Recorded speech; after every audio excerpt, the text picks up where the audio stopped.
Hello, everybody, and welcome to the Painted in Color podcast. I'm co-host Lauren Brown, joined by co-host Mia Araujo and Eric Wilkerson. Hi, everybody.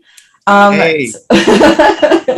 Today, we are going to talk about the path of an illustrator's career and what the evolution of a career looks like.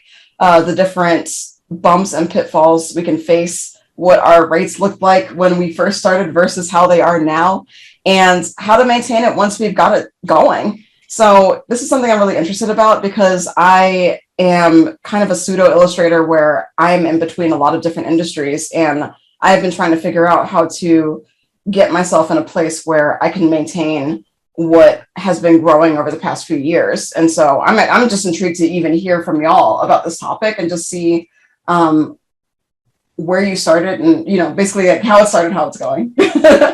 And just for people like watching, I'm looking up at my third monitor because I'm drawing today because I'm trying to work on freelance. So don't mind where my stare is to the camera, but it's to my co-hosts. But Mia, can we start with you? I want to know, how did you start in your career, and like what was baby Mia's illustration career looking like? I mean, mine wasn't really an illustration career, even though I studied illustration. I went into like the gallery, like sort of fine art gallery world straight out of school because I did what everybody was doing out of my class, where we'd all kind of create a promo postcard with our art and send it to all these, illustration clients and stuff, like art directors and things like that. Yeah. And so I was like doing that and sort of like waiting for a call or whatever. And because that never happened, I just kind of kept creating my own art. And I was in LA at the time, so there were a lot of this sort of underground galleries, like High Fructose and Juxtapose sort of art galleries and stuff. And at ThinkSpace Gallery, actually, there was an artist named Elsie Krosky that was giving feedback on art, just in terms of like what would be good to hang up at galleries and stuff like that. And he gave me some feedback. And so I just kept doing that, And if we're talking about like how much I was selling work for, I think I lucked out and sold a painting for like a couple hundred, like straight out the gate. It was like a mixed media piece with like, it was totally not how I work right now. It was really weird. It was like half printouts and half acrylic and stuff. It was really interesting. But then after a while, I wasn't selling very much. And so I actually remember dropping down my prices to $50 for like $50? Yeah. For an original painting? For original painting. It was like $5.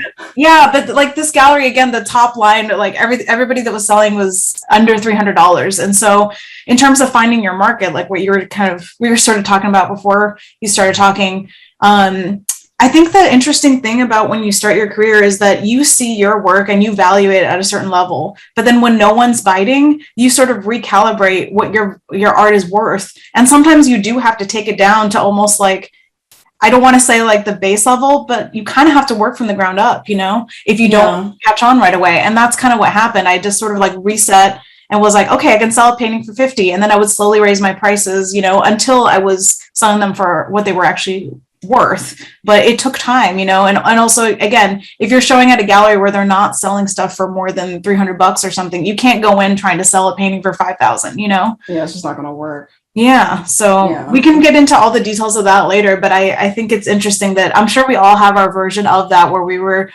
like, I will never take a job for this much. And then you kind of have to because there's nothing else coming, I didn't even have the sense to say I'm never going to take a job for that much because I didn't have a standard for how much my work was even worth back then.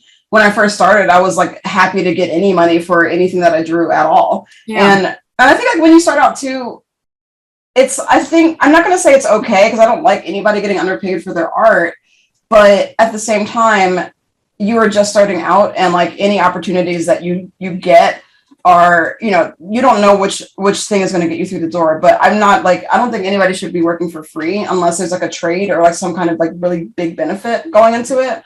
But I think that everybody, like when they're starting out, like so many artists do not have a standard for their art and like how much it should cost.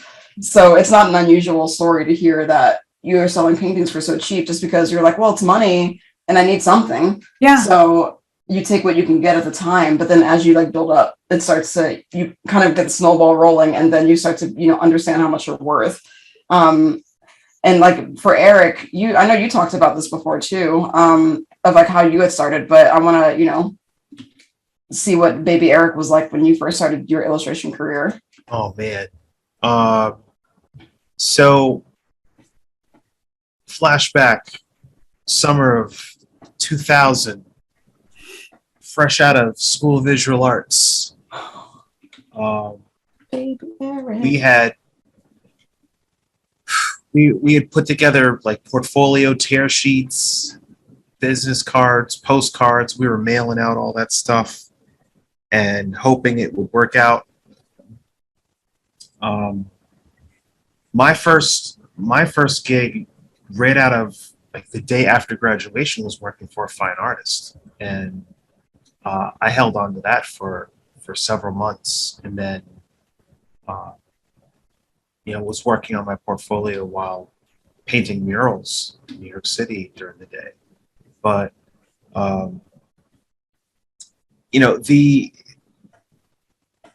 I kind of future-proofed my career while I was in school. I wasn't one of those students that just said, I only want to do fantasy art. I only want to do sci-fi. Yeah.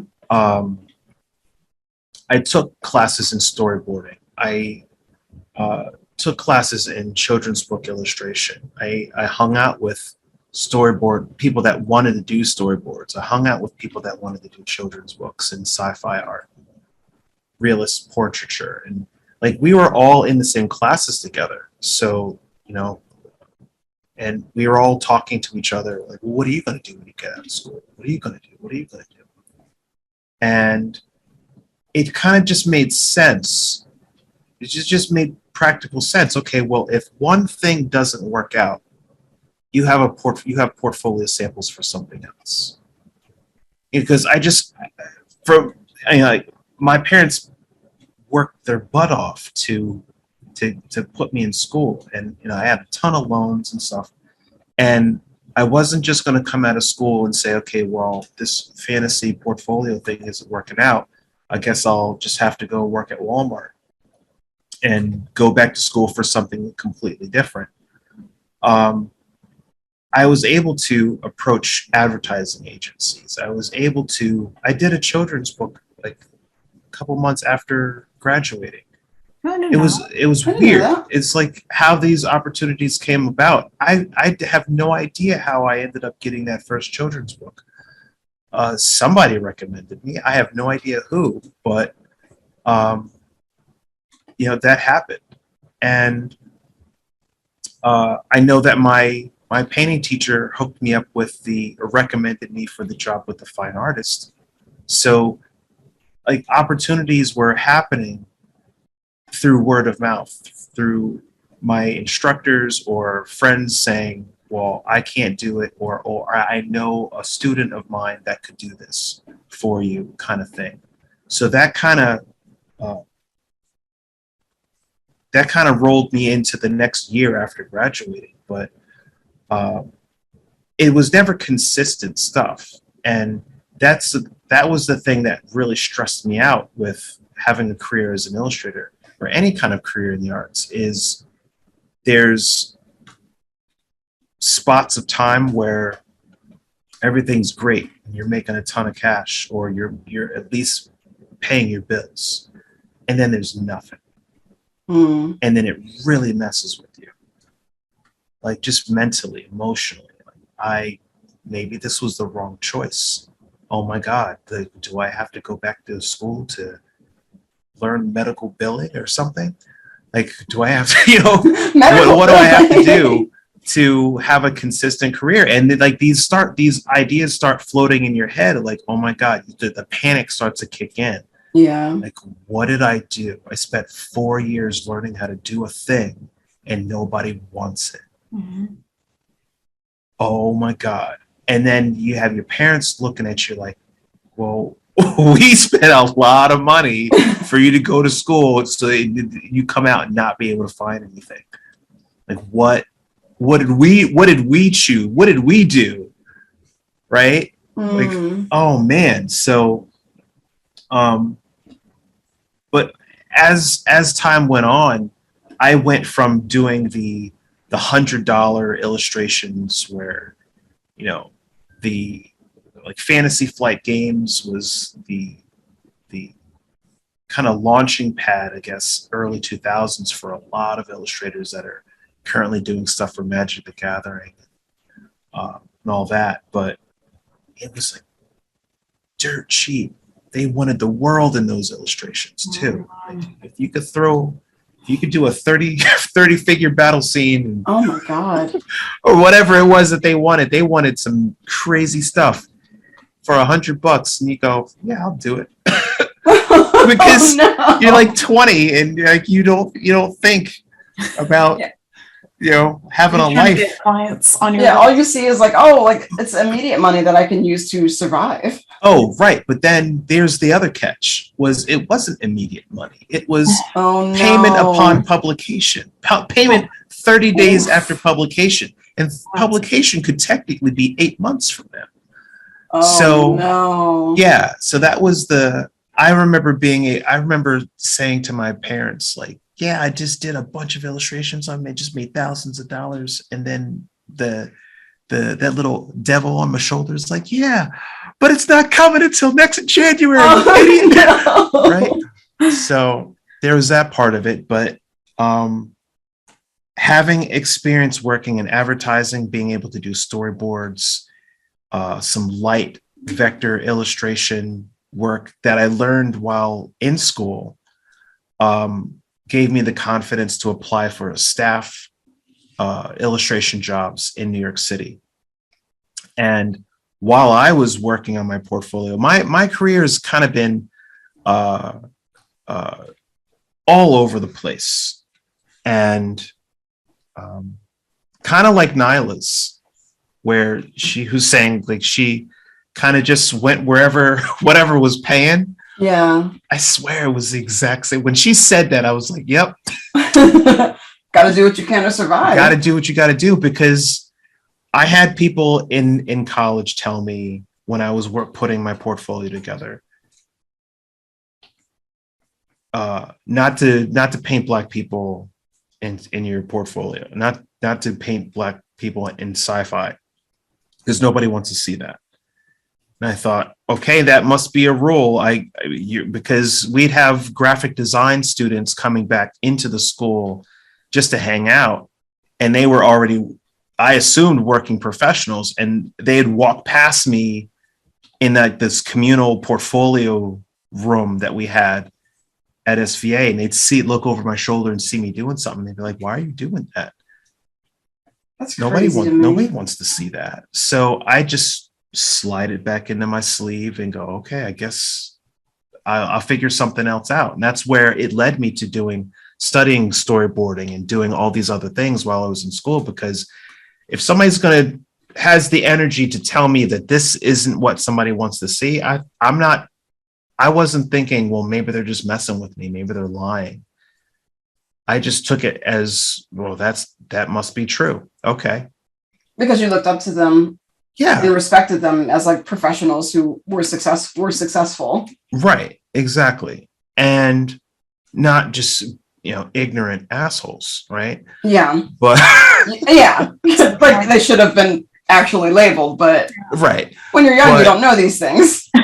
Right. When you're young, you don't know these things. But being able to, having that, preparing myself while in school allowed me to just hop from one studio job to another while working in New York City.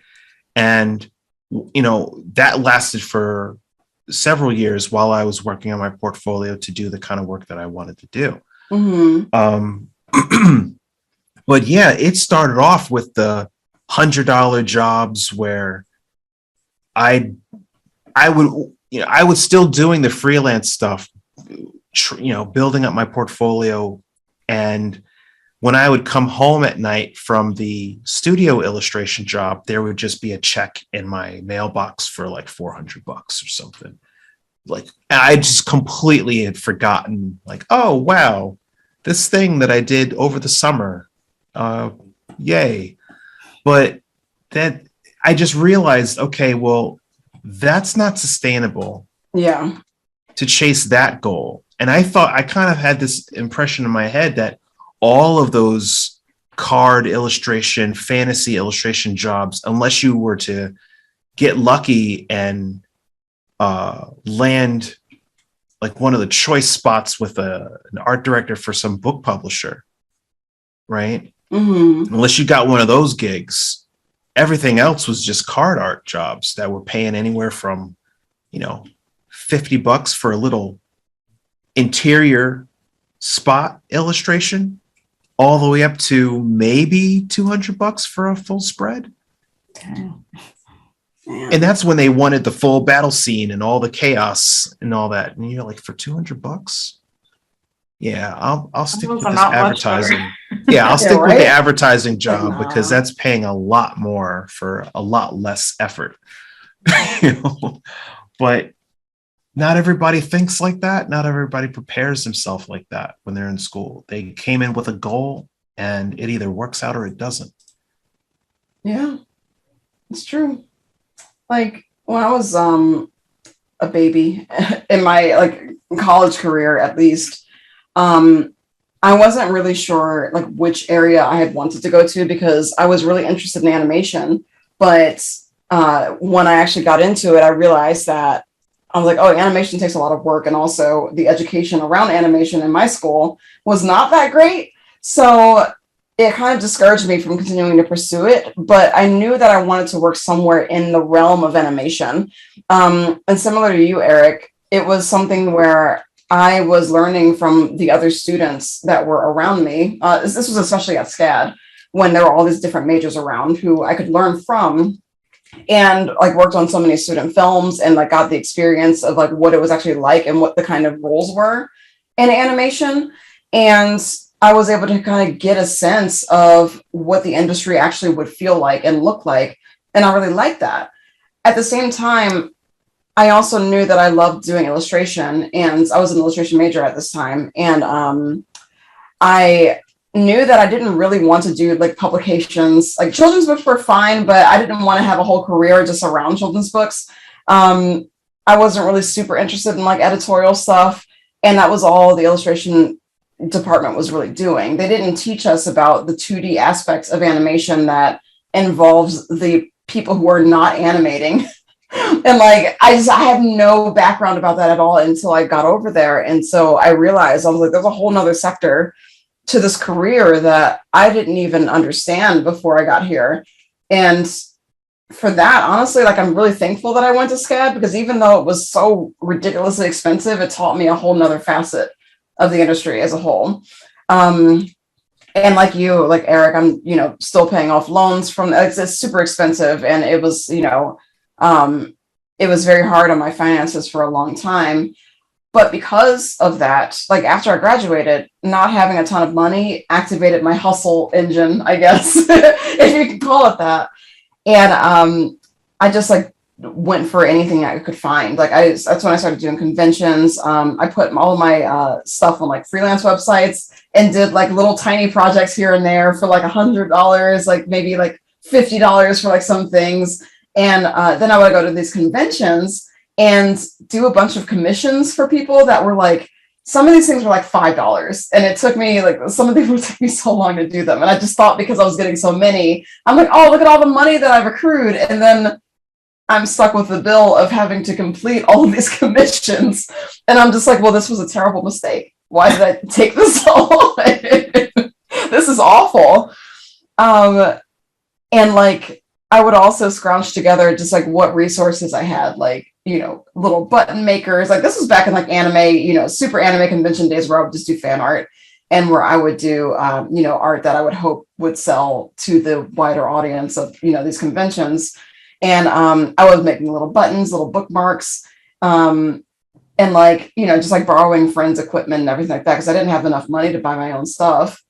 And it turned out pretty, I was not bad at the convention scene either. So this was another, I was making different streams of income while I was working. I got hired at this point in animation in Atlanta, and I was making multiple streams of income during this job because the hourly rate was, I thought it was amazing when I first got hired. It really wasn't that great. Um, not for, a city and you have to pay for all your expenses and everything. And I saved where I could. But a lot of what I was saving was because of all this extra stuff that I was doing, because I wasn't going to accept just the one paycheck. I was like, this is probably not going to be enough. I have to make enough to pay off my school loans, and I have to make enough to be able to pay rent, and like all these things. And that kind of motivation kept me going and kept me working really, really hard. And so like slowly but surely, I started to get like a little bit like better and better jobs, but some of them were still just like not paying enough. Like I remember doing a 30-page, like doing colors for like a 30-page comic that paid like, I think like 30 or something a page. Like it just wasn't, it wasn't ideal. People might say that that's a really good rate, but at the time, like the amount of time I had to put into that project, doing it after work, doing it after I've already worked overtime, it would be my entire evening just working on this comic for like a month, because it was basically like a page a day. And when I came out of the other side of that and like looking at the paycheck that I got, I'm like, was this like really worth it? I'm not sure, but it was something. But I accepted it because I just needed, all I was looking at was the income. I was chasing that income for so long because I was just so afraid of sinking. Because my parents, like you said, Eric, they worked really hard to, make sure that they supported me and put me through school, and like, and not exactly put me through school. I still had to pay the loans, but like paying for classes that got me prepared to tackle like the wider world. And I always was really appreciative of that. And I was like, well, I can't like have their efforts go to waste. I can't be a failure. I was terrified of being a failure. What that resulted in though was me working until I was extremely burnt out, which is something I'm still working through to this day. So that's the kind of like environment I put myself in. I started my Etsy shop in 2015. Like I was doing conventions, like multiple conventions every year, working full time, doing freelance. Like I always like had at least like 4 different things going on at one time because I thought that that's what was necessary. And for me, it was, for a while anyway. The problem was after it wasn't necessary anymore and I was making enough to sustain myself off of my one job, I didn't know how to slow down. It's like when you get off of a treadmill and like your legs are still wanting to move, like it kind of feels like that, where I don't know how to slow the momentum. And even now I'm still working on freelance, so clearly I don't know how to slow it down. Well, it's I don't know if it's me or just the volatile industries that we've worked in, but video games always just felt so unstable to me. Really? Like I had friends that were hopping around the country. Yeah. They'd be like, yes, I got this job at so-and-so company. And then 6 months or a year later, they lay off half the room. Yeah. And then they're bouncing to Texas. Then they're in California. Then they're in Canada. And I'm like, well, damn, like what? Why? What's up, man? Why can't you just stay in one spot? But so I just kind of figured, okay, well, even if I'm working in advertising or eventually in video games, where I was working like casino stuff, which was horrible, but I didn't want to just rely on one stream of income. Yeah. Because if somebody just came into a room and said, if a manager came into a room and said, okay, well, everybody on the left-hand side of the room, you can go home. I wanted to be like, okay, well, the umpteen freelance things plus conventions and all that stuff is still going to cover my expenses, my rent. I'll be good. Yeah. But if I said, screw it all, I am all in, I'm going to focus 100% of my energy on this company, and then they F me, then I'd be distraught. I would be distraught. So that was kind of my mentality, just based off of seeing other people's horror stories, Yeah. talking about stuff on the different forums and stuff at the time. So yeah, and those horror stories aren't exactly unfounded. I mean, I've heard many stories, like being in the game industry, of people just buying a house, like moving cross country for a new job, and then literally like landing there and their job has fallen through somehow. And I can't even imagine what that must feel like, because going through the home buying process again, and like it's just thinking like if I was moving for a job and I was like, okay, I'm ready to go. This is great. I have all my funds ready to go. Like I have a stable something waiting for me. And then all of a sudden there's nothing. And that person had a family. So there's even more layers to that.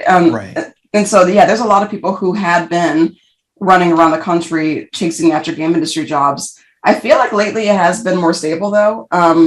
When like now that gaming companies are like better established and realizing how much money there is in games, they don't always have to lay people off, but there's still definitely the studios who, you know, will lay people off. And I mean, I remember when I first got here to Austin, there was a studio right behind EA in the same plaza that had everybody laid off, and they came interviewing at our studio.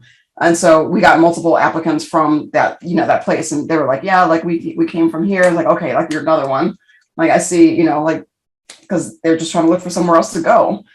Fortunately, like Austin is like the kind of city where there's a lot of studios here. So it's not hard. Well, I wouldn't say not hard, but there's options, but that's not every city. Like sometimes you just have to move for a job, and that's not easy. I mean, I've had to move for the job. So, you know, like I came to Austin because of my of games. Right. And I never wanted to be in a position where I had to tell a spouse, hey, honey, quit your job because we're relocating, or you're going to have to quit your job because we're going to relocate for my work, and then have my work not work out. Yeah. 6 months later. And, you know, and then the spouse has a stable full-time thing that they had been at for years, but they left it to support me. Oh, that would, like that's a therapy session right there. Like, I can't believe I did this to my entire family. For what? It's like the meme where it's just like the person has a t-shirt that has no fears, and then somebody comes up and says something and just says one fear. Yeah. It's just like, that's the fear right there. Yeah. But you know, there's you know, every illustrator, with very few exceptions, is going to have some variation on that story. Yeah. You know, they're doing that slow climb. They're selling something for $50. They're doing little jobs here and there. They're just making a living off of conventions, whatever. And then things start to change. It's either you stuck with it long enough for things to start to change. Your work improves. It's being seen by more and more people. You start getting into some competitions or whatever. You know, art directors start seeing your stuff at conventions. Sooner or later, if you are consistent and you stick with it long enough, somebody goes, hey, I've seen this work before. This is really good. We'd like to work with you. And then stuff starts to steamroll. Yeah. What I've seen is it either happens like that, or the artist says, F this, I have to change careers. I'm going to go do something completely different and then just paint in my spare time, which is, you do what you got to do to survive. Oh, yeah. You know, I've seen some amazing painters that like work for FedEx. Like that's their job, right? You know, they have a family to support. They have no interest in chasing after art directors and like, no, you got to believe me, I'm really good. And I have time for that. Yeah. You know? Yeah. Yeah. Like, but I feel like everybody who I've seen at Michael's who's around my age, like a young person, is probably an animation or illustration hopeful that they couldn't find something. And so they're like, okay, like I'm going to work in the art supply store and like gather my inspiration here and work and draw my own stuff when I come home. And it's kind of nice in a way because you have the mental energy to actually focus on it. Because I'm going through the thing now where I am actually creative at work for the first time in a long time. And I'm realizing that like the mental energy for my own projects is starting to wane a little bit. And I'm like, oh no, I can't let this happen. So I get it.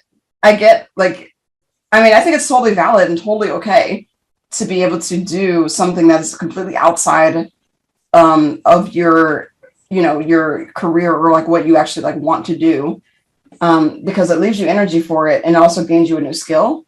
But that's on like the other side of that. But Mia, you've experienced that directly. Yep. So I want to know like about that part of your career and like being able to, or like having to do something else that's outside of art.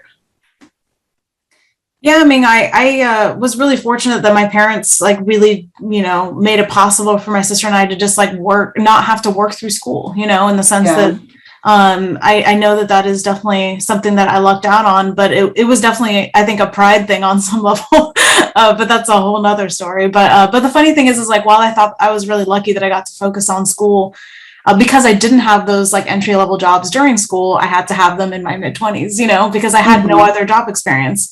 And all that was on my resume at the time was making art for myself. So I did want to speak to that a little bit, because I know there's a lot of people out there who start out, like, every artist starts out with a fantasy of like, I want to make my own stuff and I want people to pay me for what I want to do. That's everyone's dream, right? But for some people that lines up with what's actually in demand in some industry, and they get to somewhat, like all the people you were talking about, Eric, that sort of are on the roster for all these, big book cover jobs and stuff. They just so happen to be lucky that the thing they love to do lines up with what somebody wants and what's like on trend right now. And that doesn't line up for everybody right out of school or ever, Yeah. And so and I think it's such a confusing thing that for years you're kind of you're being told to do what you love, do what you're passionate about, but then also we live in a society where our like value, like what's valued is basically what makes money, right? And it's, as much as people like to say that doesn't matter,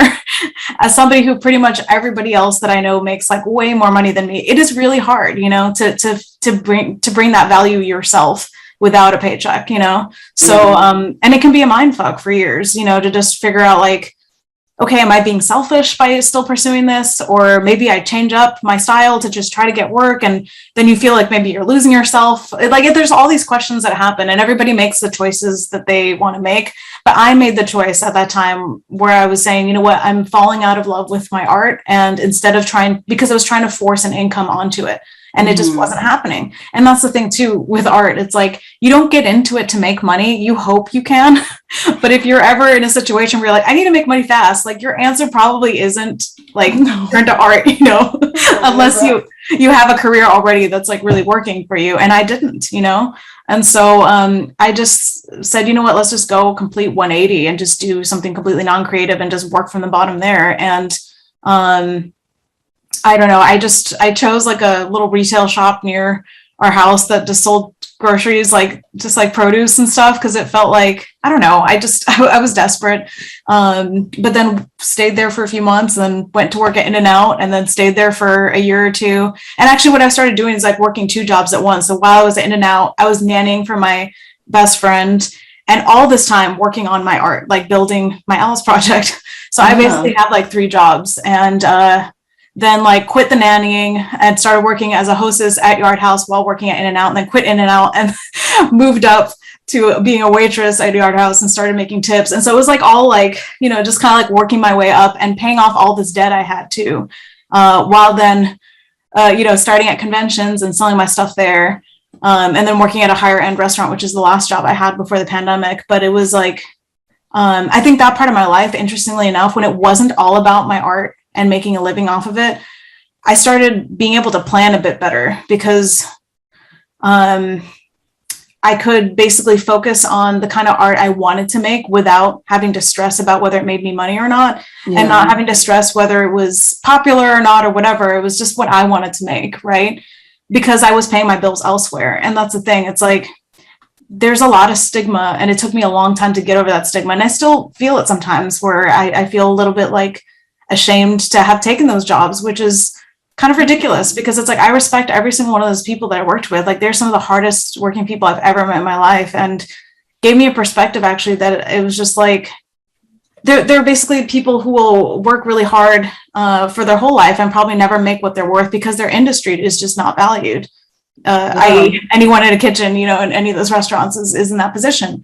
And so it just made me actually really value when I'm working on my own stuff, like how lucky I am to be working on what I want to make. And if I get paid for that, like I feel really lucky now, because it's not guaranteed for everyone that the thing they love is something that's going to make them money, you know? Yeah, it definitely isn't. And honestly, like when I was working part-time jobs and in industries that were not my own, I enjoyed those experiences because I was getting something else out of them aside from just like my art all the time. Yeah. And to your point, I felt very creatively enhanced as well. Like I felt like I could, you know, use all my brain power towards like my art, and I was really focusing on getting better and just improving. And I wasn't thinking about what money could come out of it.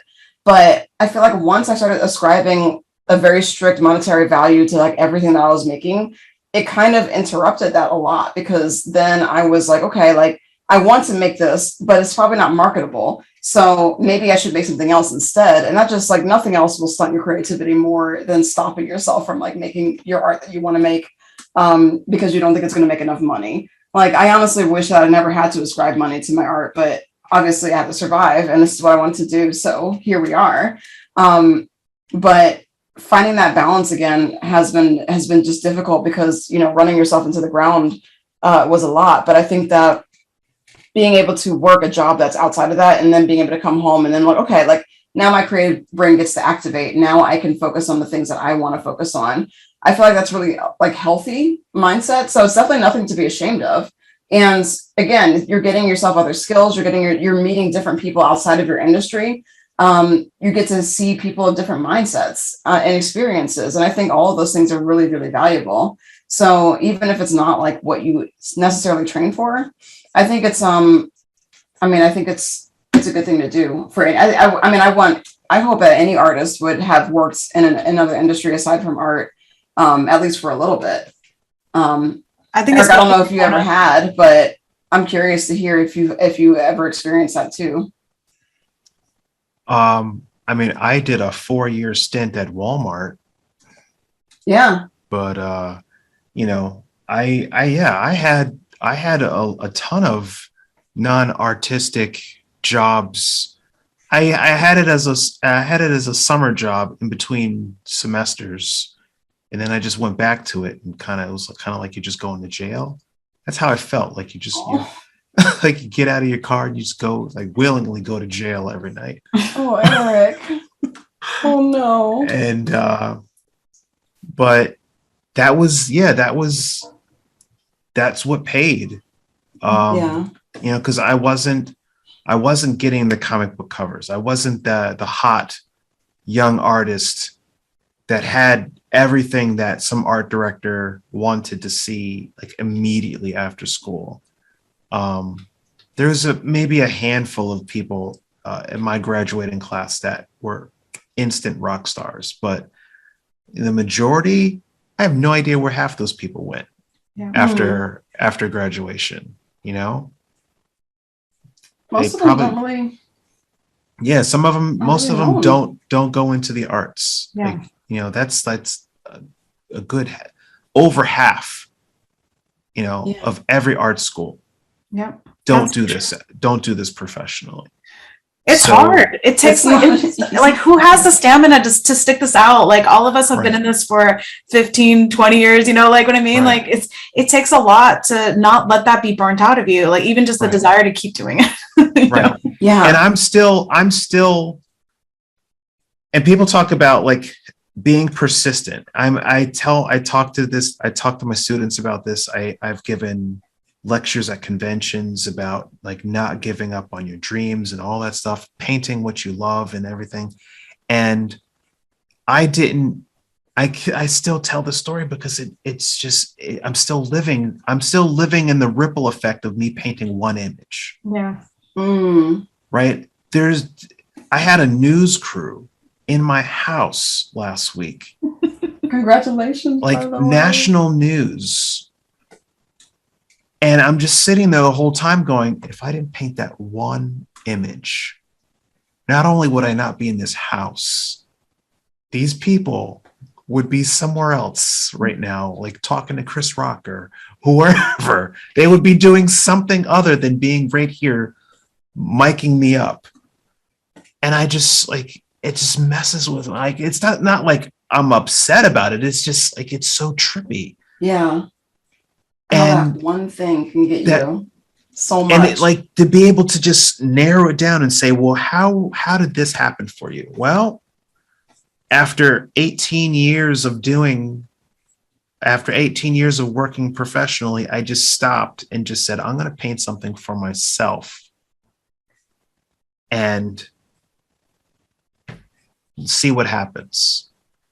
But you also didn't know it would pay off either. That's the amazing part. Cause like hindsight's 2020, but you made that choice, but you didn't know how it would end up, you know? No. And that's so wild. But that's the thing I tell my students, because I have students that they want to do like anime art, or what's it called? Pixiv? Have you heard of this? Oh yeah, Pixiv artists. They want to be a Pixiv artist. And I say, okay, well, who do you know that's doing that professionally, like earning a living off of that? And so they'll name off a couple of people. And I think, okay, well, where are those jobs? Oh, well, mostly in Japan. Okay, well, you're in Spain, or you're in, you're in Tennessee. Like, are they mostly hiring Japanese artists for that? Well, so what's going to set you apart to make that company or those companies want you, rather than the horde of people that all look alike, and then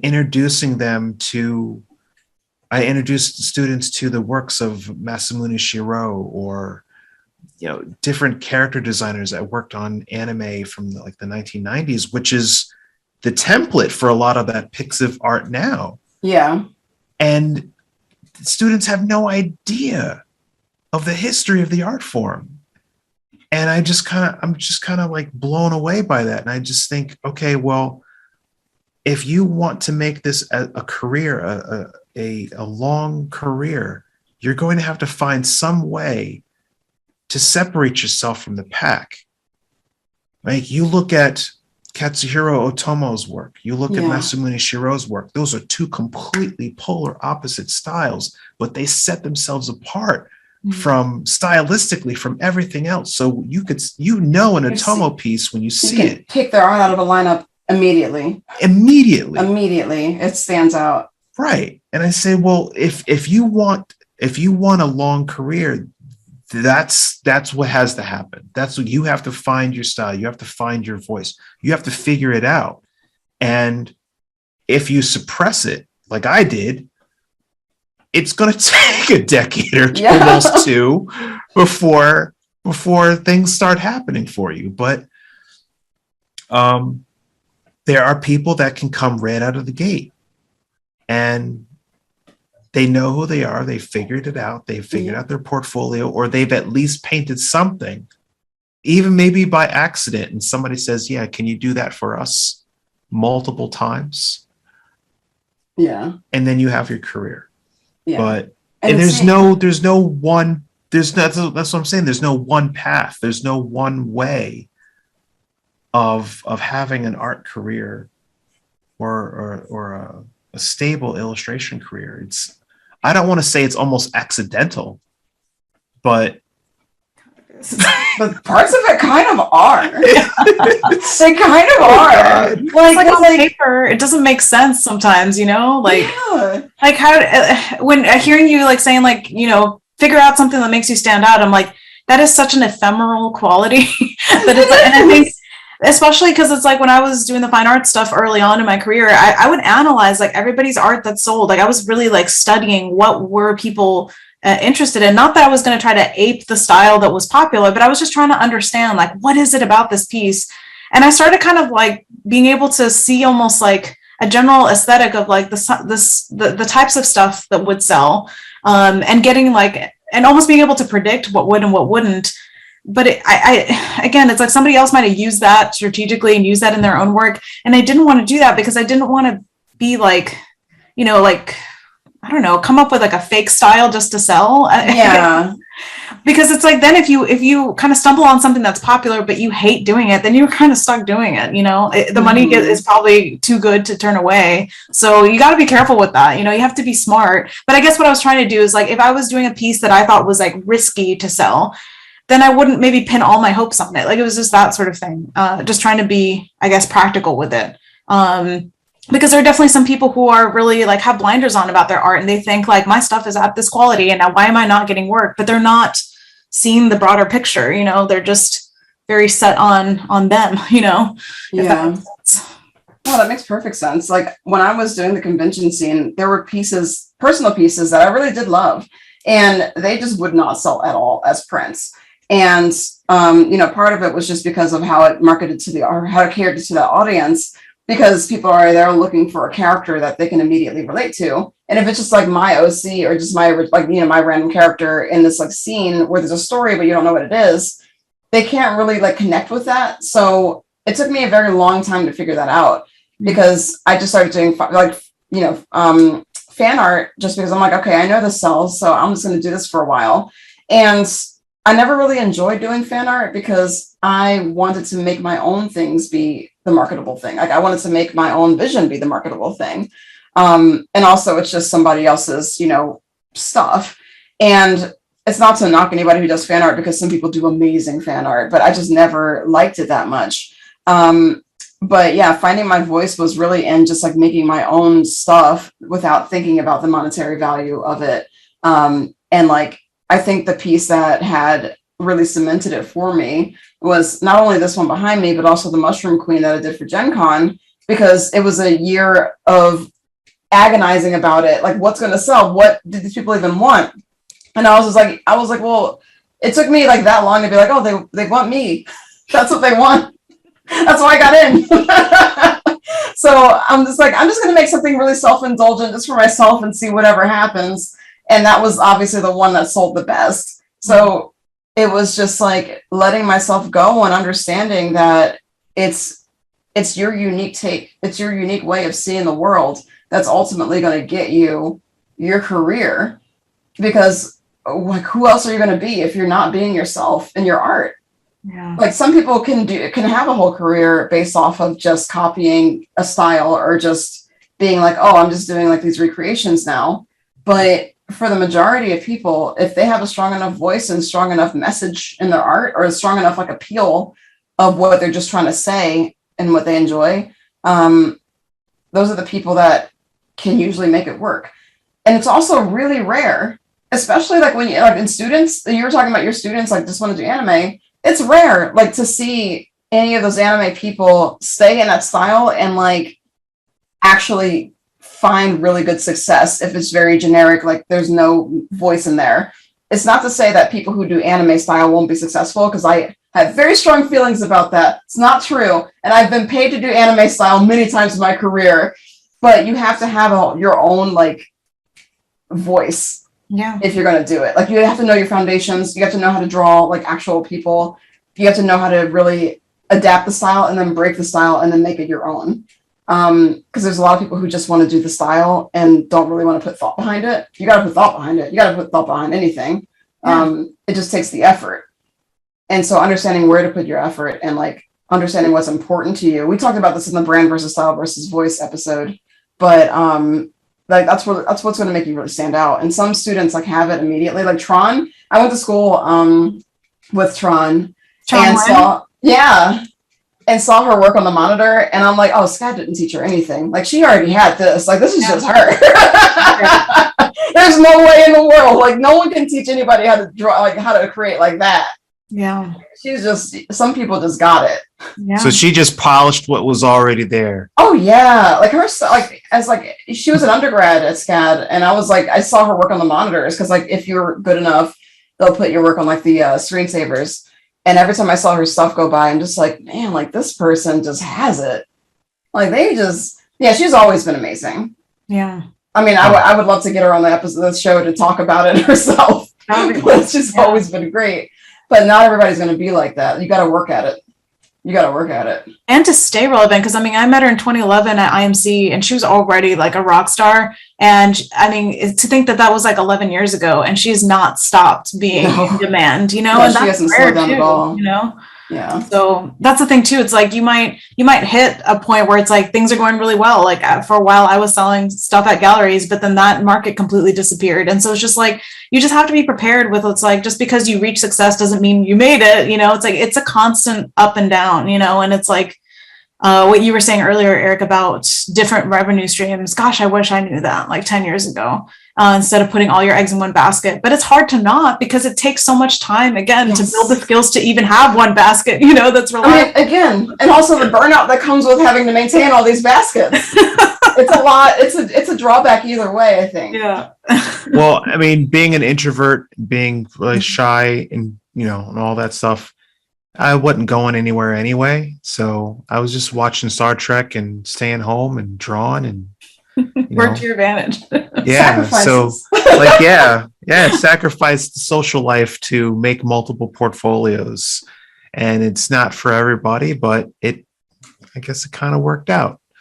So, you know, it either was going to work out, or I was just going to be like a hermit, like a depressed hermit with multiple portfolios that nobody wanted. Yeah. But I also think long term. So like moving ahead.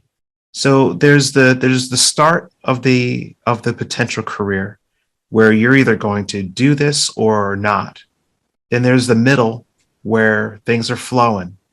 But then I find myself looking at the careers of illustrators that are slowly moving out of their prime.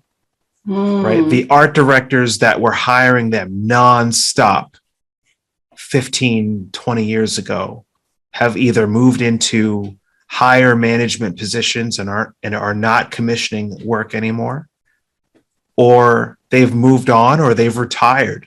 So their core group of illustrators that they used to commission all the book covers, all the sci-fi fantasy book covers, all the whatever that they were doing, they're no longer asking that artist for, you know, or the style that artist has is becoming increasingly dated looking. Right. So what happens with that? What happens when you reach that point in your career? Right. And so I'm not stalking people, but like really observing, okay, well, you've got kids, you've got maybe kids in college or something like that, and you're not doing nearly the amount of the illustration work that you were doing 10 years ago. So where's your revenue coming from? So like realizing, okay, well, this is a person that jumped markets and is in advertising, or they're in public art. Like one of my painting instructors from college was doing romance novels for years. Romance novels, middle grade book covers, all that stuff. And when romance covers went photo collage, his entire career like was upended. Because they basically said, well, it took you a week and a half to do this oil painting, and we have new people that could do exactly what you just did in a day. So if you want us to work with you, you have to be able to do this. We're not taking oil paintings anymore. He just walked out of, you know, the publisher's office, the art director's office, kind of devastated. He dropped off his last romance cover painting, you know, to be photographed, and was just like, okay, well, what now? What do I do now? Yeah. You know, and wasn't even in his 40s yet, right? Like this is like this was a punch in the face. So you end up having to reinvent yourself every decade or so, having to reinvent yourself and move into something unknown territory. So I see some illustrators moving into doing murals, public art, all kinds of different public art like that, children's books, magic cards, selling originals, all kinds of stuff. that is a secondary source of income for them, that is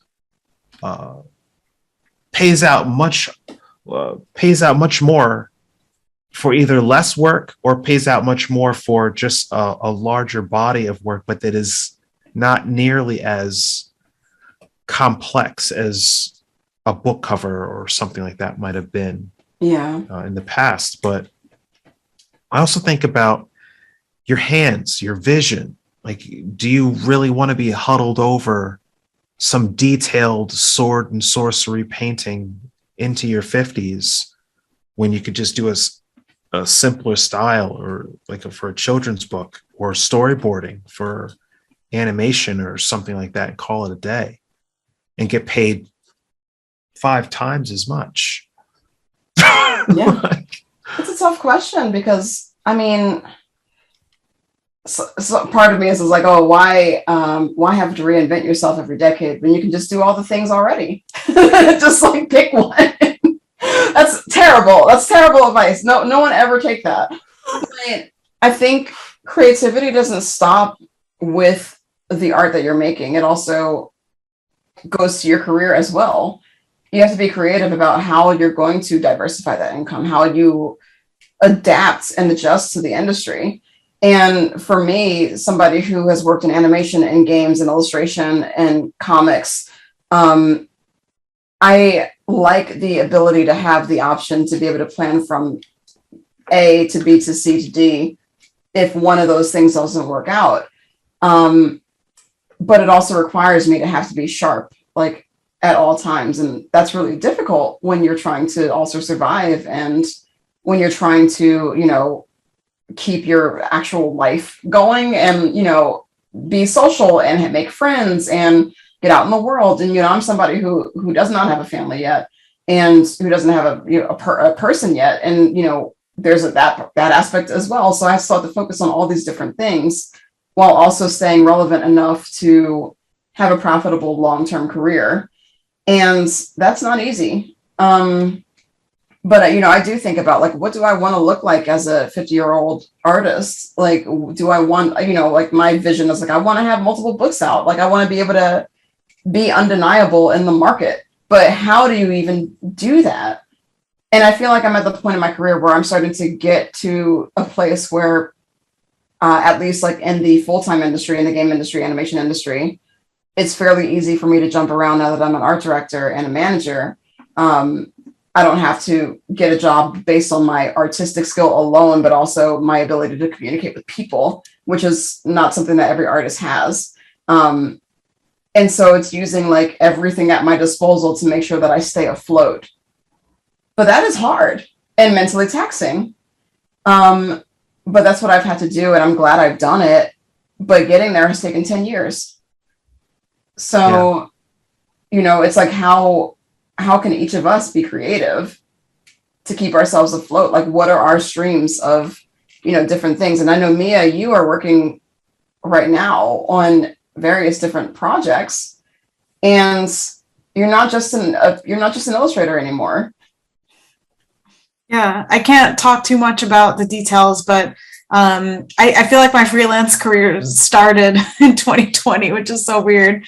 Even though I've been out of school since like 2007, but I was very lucky to get to work for clients like Penguin Random House, like clients that it takes a lot of time to get them. But at the same time, it's not that I came from nowhere. I have like 13 years worth of painting under my belt, which is why they came to me, But yeah, it's been fun and also incredibly challenging. I had to learn to paint digitally. And that's what I was going to mention too, why I didn't have a lot of options earlier in my career. I was a traditional slow ass painter, and I still am, And so it's just like the nature of any kind of freelance industry, or any of these industries you guys are talking about, even like storyboards today. Like, I see some of the work that at my boyfriend's company that they do now with like their freaking perspective grids and everything. I'm like, you cannot do traditional storyboarding anymore to be competitive. Like, you just cannot, but same with freelance. I remember when I got my first freelance job in 2020, I did it traditionally, and that was the last one I did. And all the ones since then, I did them all digitally, because I couldn't, with revisions and all that stuff. Like, and I gotta say, I was afraid of it for a very long time. And it's not that I was like a traditional purist. I was just afraid. Like, I didn't know like I felt like a dinosaur, you know, like like I just never kept up with digital, that I was just like, this is so daunting.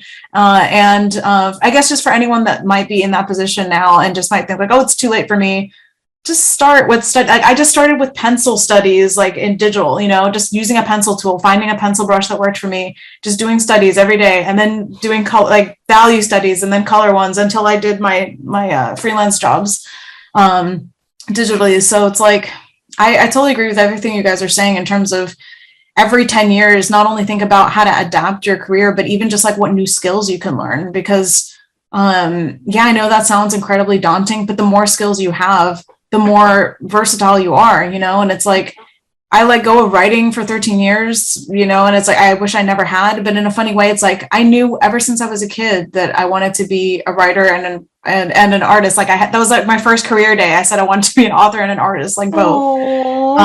But for some reason, you know, I think just life, like listening to the industry, like art, you know, teachers, all this kind of stuff, like everyone giving you advice of what's the smart way to go. And then also the things that I wanted to do, you kind of lose your way sometimes, but as long as you find your way back to the things you wanted, it doesn't really matter how long it takes you to get back either, you know?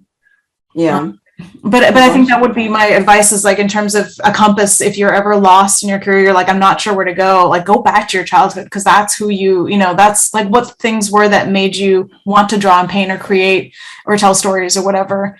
And you'll probably find something there, at least a clue. So yeah, my love of Star Trek is what keeps me motivated to, you know, when I'm doing a sci-fi piece or whatever. It's just, that's the passion. That's what keeps that passion, you know, alive. But I know talking about every 10 years, like having to add to your arsenal.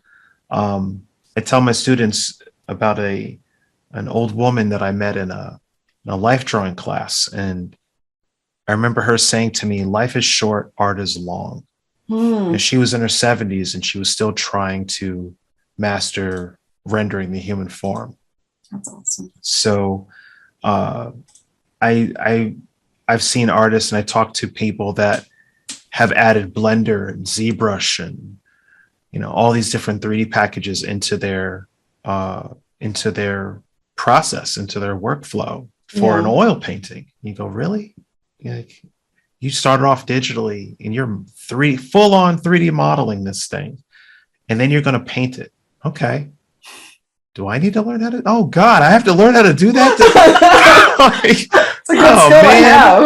Like, geez.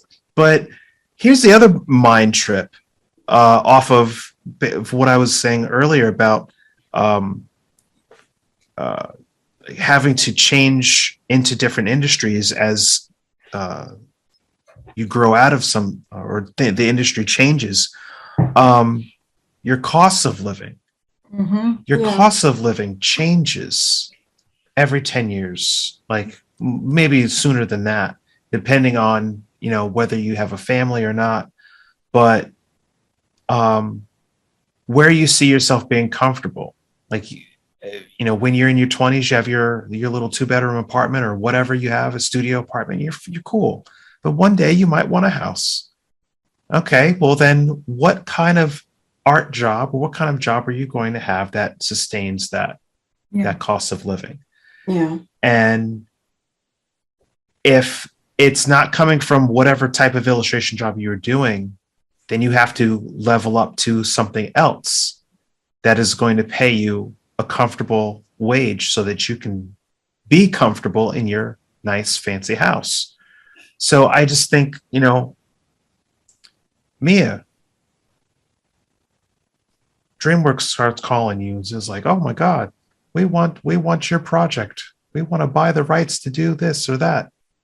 And then you buy a house. Then what? Then you got to write another book. I'm already stressing out about that.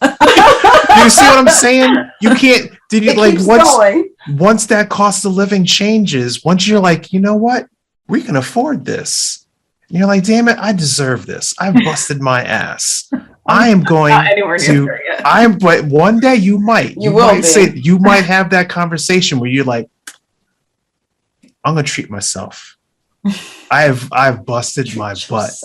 Treat yourself. And when that day happens, then there's going to be a moment when you're like asleep at night and you're going to go, I got to write another book.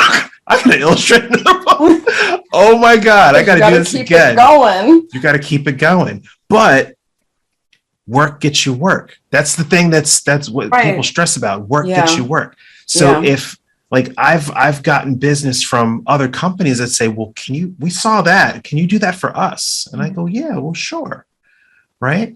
So I'm super excited for you and the roller coaster that is going to happen when the thing that you're doing that you can't talk about, when you can talk about it and things start happening. I'm excited for you because it'll be like, oh, you're the person that did that. Oh, can you do that for us? And you'll just be like, well, how long, many years did that take? Like, but you're here, but you've arrived. But that's when things start getting cool. Yeah. When you really feel like you arrived. How do you keep maintaining the stamina though? Because I'm just like, I'm getting so burnt out now just trying to make it, to the door. You know what I'm saying? Like, yeah. And then when if things go the way you're saying, I'm like, how am I going to have the energy? Like, I wish this happened 10 years ago so I'd have the energy, A lot of people are as afraid of success as they are of failure because of that exact reason of like, oh, like, what am I going to do if this does work out? What happens then? Yeah. And first reap the benefits. Yeah, no, exactly. That's first for sure. Yeah. And then you think about the next steps after you reap the benefits. My biggest fear isn't really what other people will call me to do. It's just like when you're talking about the second book, I'm like, I've spent parts of 10 years on one. I will not get another 10 years for the second. But that's 10 years of experience you now have writing it. Yeah, it's true. Now I know how to do it. Yeah. Right. Know how to do it. I'm sure anybody would be like, yeah, please. Know how to do it. No. They're like, it's been like 10 years I've been writing, still don't know how to do it. I'm sure people are saying, but it's that drive that keeps you going too. Yeah. And that energy for what your story is that you're trying to tell. Yeah. And like I think that, that keeps you going, but then you have to get into it and it's still work and it's still effort. Yeah. And so it's just like, I mean, again, this conveyor belt, this treadmill is not easy to stay on because it's a constant flow of output. You have to constantly be creating and constantly be thinking about what the next thing is. So in that way, it can be really exhausting too, to always be thinking about next steps. But the point where it comes where you can reap the benefits of the hard work that you've put into it, that does feel really good because you get to see the fruits of your labor and you get to appreciate your success and step back from it for a little bit. And I think, I think all of us in some way or another are approaching there or it has been there or is in it. So like, what does that feel like to be like, to have been noticed and to like, feel like when there's that turning point in your career, like, what does that feel like? And how, like, what did that look like? What is, the turning point? Is righteous a good word? It's righteous. That's a good word. Righteous is a good word. It feels like 90s for some reason to me. Righteous. Tubular. I don't know. What's the skateboarding like thing? Is it this? This is the horns. This is not anything. No, I don't know. This is like the metal sign. Oh, I don't think it's this one. It's this one. Tubular. Yes. Yeah. But to go from saying yes to $100 illustrations where they want multiple figures and they'll pay you when they feel like it, for me doing school visits where a private school will say, we're going to pay you thousands of dollars to come talk to our students for 4 hours. That is weird, especially if you've come from, try and chase after art directors and get them to believe. You're like, no, please, you got to believe me. I'm good. But it's something that once that stuff starts happening, once good things start coming your way, you can't get into a mindset of, well, this can't be real. I don't deserve this. This is not supposed to be. Like you start talking, you like negative self-talking your way out of it. The imposter syndrome comes the imposter syndrome kicks in, and you're like, no, this isn't. No, like especially if you put a decade or two into this, and it just feels like, yeah, this is good. This is cool. Not that you're damn right. Like this is happening, but no, you put in your time, you worked hard, and somebody or companies or schools or whoever is, they appreciate your time, and you feel like you're getting paid what you're worth. That's ultimately what it comes down to. It's like, do you feel like you got paid what you're worth and what your time is worth? And then you just got to find a way to keep it rolling, keep that stream steady. But it's, it could all go away. Right. And that's why I'm saying it's so rare for artists to get paid what they're worth, but you actually are. And that's freaking amazing. So you should celebrate that. Yeah. Yeah. But I just, like Lauren said, like you're still on that hustle. Yeah. Like it could go away. Mm-hmm. You say the wrong thing, or you do the wrong thing, or maybe the trends change, and then all of a sudden it's, well, what the hell?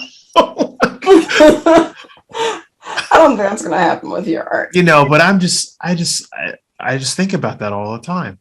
But that's just, I'm still in that same college mindset. Well, I need to future-proof things. I need to prepare just in case. Yeah. Have multiple streams, have multiple portfolios, have this, have that. But it has all kinds of, the busier you get, the busier your personal life gets. And now for me, it's juggling. Do I take on additional work knowing that now my daughter is in multiple sports, and I'm going to be attending practices and games on the weekend? So there's my painting time. Yeah. It's gone.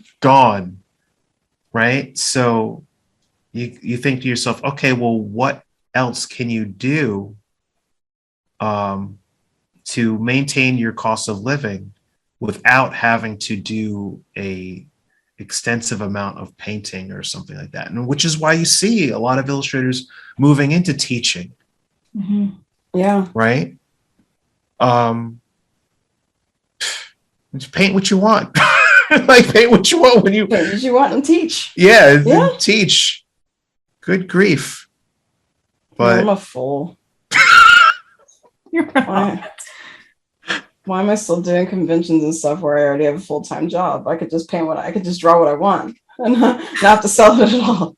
But isn't that why you do conventions? To paint the stuff that you want to paint, right? Isn't that what you're taking to shows? Well, yeah, true. Now, I hope.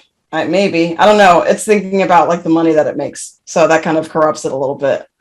Yeah. And I don't want to have to think like that. But is it at the end of that 4-day weekend, does it feel like a worthwhile 4 days? It feels fantastic. I'm not going to lie. All right, then. Exactly. That's All all right. that matters. And even if it doesn't compare to like your day job, for instance, which hardly any art output would, to like a full-time, really good gig of a day job, it's like it was all based on your art.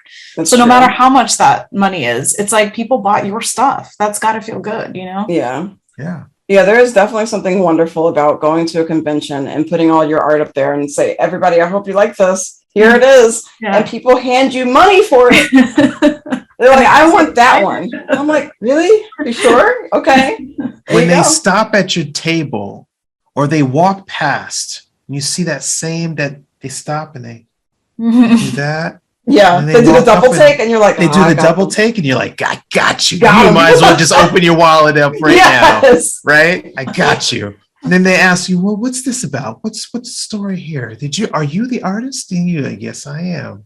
Like, what's this about? And you'd give them the whole speech, and But the whole time they're just like, well, how much is this? Yeah. They're already the moment they open their wallet, you're like, oh, so nice. So Tell nice. your friends, right? Yeah, for me, because I make a lot of cute stuff, it's like the squeal of a young woman who's just like sees it and it's like, oh my God. And they come up and I'm just like, got him. That's so good. But it's just, understanding how to keep that going while also maintaining yourself, while also maintaining your place of being and your social life and your artistic life and your career. Artists have to balance a lot. Yeah. We have to balance so much, which is why a lot of people do fall out of it eventually. And I cannot fault anybody for doing that. But for the ones who want to stay in this career and want to keep themselves concentrated and healthy while doing it, you're on a tightrope at all times. And it's just figuring out how to stay as balanced as you can on that tightrope. Because sometimes I fall, I sway this way and that. Sometimes I feel like I fall off altogether. But I want to have that vision in 50 years. I guess I could, where I have like a whole successful line of things that I created to look back on and be like, I did that. And I made a name for myself in some way or another. I don't want to be famous, but I want to be able to know that I had the authenticity enough to myself to get my art out there to people and inspire people and have my works or my books in other people's hands. So like, what does your future career look like for y'all? Oh man. What does the late game look like? The retirement game for me is I want to go to a convention or have some young Black illustrator, art student email me and say, Mr. Wilkerson, because that's how they were raised, right? They say, Mr. Wilkerson, I've been a big fan of yours ever since my mom bought me that first novel of blah, blah, blah. And you did the cover art and it blew me away. And I wanted to go to school and learn to paint just like you. And now I got my first cover from such and such publisher. And I'm like, wow, oh my God. And, just inspiring that next wave. Yeah. Because I sent out an email. I sent out a couple of emails like that. Dear Mr. Target, dear, all of these different illustrators that inspired me. And they're like, you know what? There are very few Black illustrators doing sci-fi fantasy or just in general out there doing anything. And I just want to let you know what your work meant to me while I was in college. I've sent out those emails. I've sent out those letters. And if I was ever on the receiving end of that, that would let me know. That would be enough. I don't care about the fame part of it. So what's it look like for you guys? Yeah, Mia, what about you? Oh man, I think I would just be happy if I could in any way support my boyfriend back, so that he can make his own things, because I want to see them and because he's made this possible for me. I'm so indebted to him believing in this project, and I just want to do that back somehow. And I don't have any delusions that I could do it with just my art, but to me, he's supporting me so I can finish this book, and then after that I will do whatever it takes to kind of pay that forward.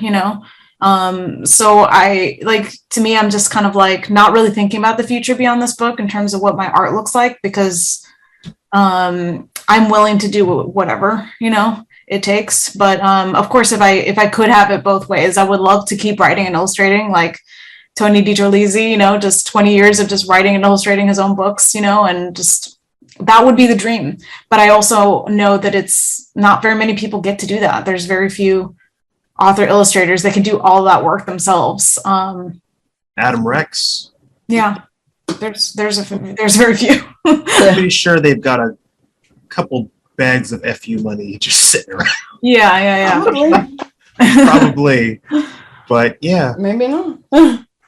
But yeah, I don't know. It's weird. It's like, I think with my art, it's like, I've gotten to make the stuff that I want to make in the past, and not made any great money at it, and so it's just like I'm not even thinking about art as my income in the future. I'm actually not really thinking about income right now because I'm just trying to thinking of finishing. Fair. Because if I think about income, I will freak out and just be like, Yeah. this is all wrong. This is the wrong path. You know what I mean? So sometimes you can't think about it. But what I wanted to say is that another part of it and why I want to do the show with you guys is that I really do want to see other artists get to do this, and it's like, I don't think when we were coming up that there were very many grants, at least that were accessible, for artists doing this type of work that we all want to do. And if there's any way that I can collaborate with somebody that is, that is interested in having more artists tell their own stories, particularly from BIPOC backgrounds, like that's just something I'm super passionate about. And anything I learn in my career, I would want to pay it forward and to other people who could tell better stories than me, make better art than me, that I don't want them to have to choose to make an income instead of making that story, because I feel like we're all missing out on those stories, Yeah. And maybe that's just my tiny little rage against capitalism, but I do really feel like so many more people would make art, I feel like, if they had their base income covered, every month, and not have to worry about it with their art. Like, imagine the art we would see if that was taken care of somehow. So I don't know, that's another pipe dream to somehow help push that forward. So, yeah. Lauren, what about you though? I want to know your 50-year plan, or whatever, however many year 50-year plan. That's what you called it. I did call it my 50-year plan. I want to be able to, kind of like what Eric said, I want to be able to inspire other young artists of color, young Black artists, and be that artist that they look up, they have my art books and things like that, and they're like, wow, I can do this. I want to make this too. I want to make this happen. And there's no better feeling than seeing somebody who you have impacted directly, they reach out to you and you see them gain success. And this was a small way, but there was somebody who came into EA as a part of a college program, and I did resume review with them and help them build up their resume and market themselves properly, and then they got hired. And even that little thing, I'm just that, to be able to help somebody get there, it just felt so good. And to be able to have that would be the greatest accomplishment, to do that en masse, to be able to uplift all these people through my art, through my experiences in the industry. I definitely want to teach eventually too. I've always enjoyed the idea of teaching or doing talks to classes and things like that. And just having a body of work again, to just look back at and feel like I have accomplished what I set out to accomplish, to finally get my stories out of my head and on a paper in some way, whether it's a novel, whether it's a comic, whether it's just, a hybrid, who knows, but knowing that I was able to tell my stories and help other people find themselves through those stories, that's what I really want. Obviously, it's nice to have the FU money, and I'll be able to get that if I'm still working in the game industry or whatever, but it's definitely about much more than money. It's about that feeling of accomplishment and fulfillment. And that's really what what I want to build to. And I think it's possible. There's definitely been a lot of unexpected things that have happened in my career. It's been a winding journey of all these things that I didn't expect. So I'm not building out such a detailed blueprint of what it's going to look like, because you just stumble into things all the time and you never know how you get there or what can happen. I didn't think I was going to be featured on the App Store. What? That was a Twitter hashtag. How did that get there? And now I have this job because of that article. How do we get here? So allowing that path to just happen and open up is a really nice thing to be able to do while being comfortable as well. So yeah, I just want to feel fulfilled in my art and feel inspired to create. And hopefully I can uplift other people. That's what I want. I think that's about it. We've ran a long time. I don't know how long this episode is, but whoever's here, thank you for sticking with us. Comment your journey in the chat, whether you're just beginning, whether you haven't started yet, or whether you're in the middle or near the prime of your career. I would love to hear your experiences too. In the comments, really, probably too late to put it in the chat, but thank you so much for joining us. if you enjoyed this episode and would like to see other content, subscribe to our channel, smash that like button. I don't know where it is. It's somewhere down there. But and also, if you want to join the discussion, join the Painted in Color podcast discussion group on Facebook. You can also follow us on Twitter, Instagram. And yeah, look, we'll be around posting more content as we are. But thank you for joining us and thank you for sticking by us. We appreciate y'all and see you next time. Bye, everybody. I can't do it. We should probably promote this stuff too. Well, get Eric's book that's coming out. I Paint Myself Different. It's Eric. Yes. Yeah. It's already out. By the time you watch this, I will have a children's book in stores. Colin Kaepernick and I teamed up on a book last year. Woo. And that guy. And so I've got it's everywhere where books are sold. I color myself different. Yes. And Amazon bestseller. It's an Amazon. I'm going to predict in advance that it's an Amazon bestseller. All right, Barnes & Noble bestseller. Definitely. All that, right? In the bag. Thanks to you and viewers like you and readers like you. That's like very PBS of you. Oh yeah, yeah. Yep.